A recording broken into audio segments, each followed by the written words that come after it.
Hello, beautiful people. Happy Tuesday. I pray that you all have had a great day. As I went about my day today, I was thinking about David, how David was anointed to walk in the calling of a king, but years before he actually walked into that.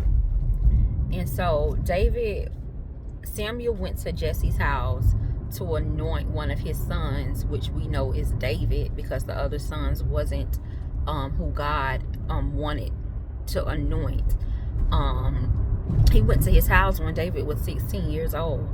David didn't take the place of Saul as king until he was 30. And then David was king for 40 years. So God was giving me that because we could be anointed for something way before we actually operate in it.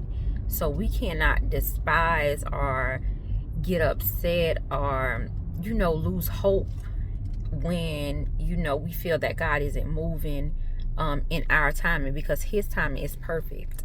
His timing is perfect. His timing was perfect for David. David had prerequisites. He before he even killed Goliath, he had the lion and the bear. So it was some things, and he was already a shepherd, a shepherd's boy taking care of the sheep. So there were things that David had already done to prepare him for the position of his anointed, where God had anointed him to be. So this is a word of encouragement, and it's also a word of reflection for us to take a look at ourselves and take a look at where we are, and to evaluate and see, do we feel like we should be farther along than we are?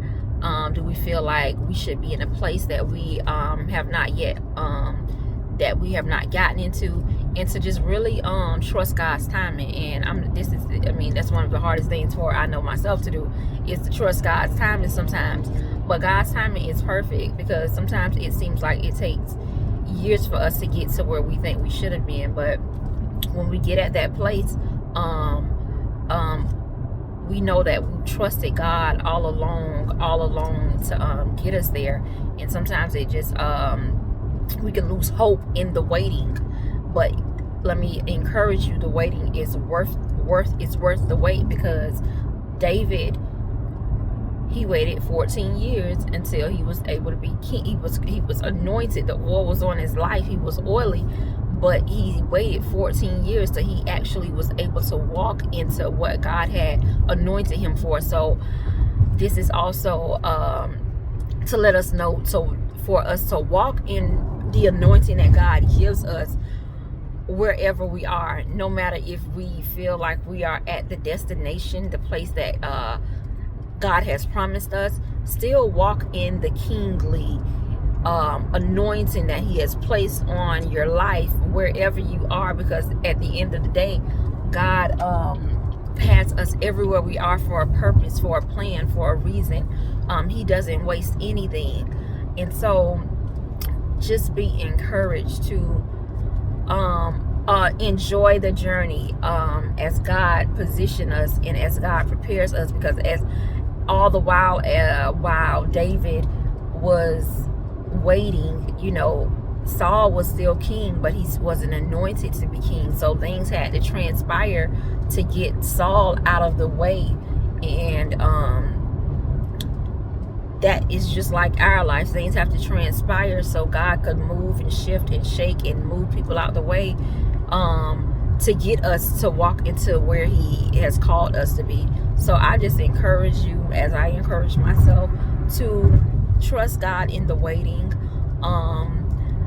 Do not lose hope in the waiting, because sometimes the waiting can seem like it's so long, but when we do get to that particular place that God has anointed us to be at, it's well worth it, and it doesn't even feel like it's been that long. So I'm gonna leave you with Isaiah, I believe 40:31. Those who wait on the Lord shall renew their strength. They shall mount up on wings as eagles. They shall run and walk and not faint. They shall run and not grow weary.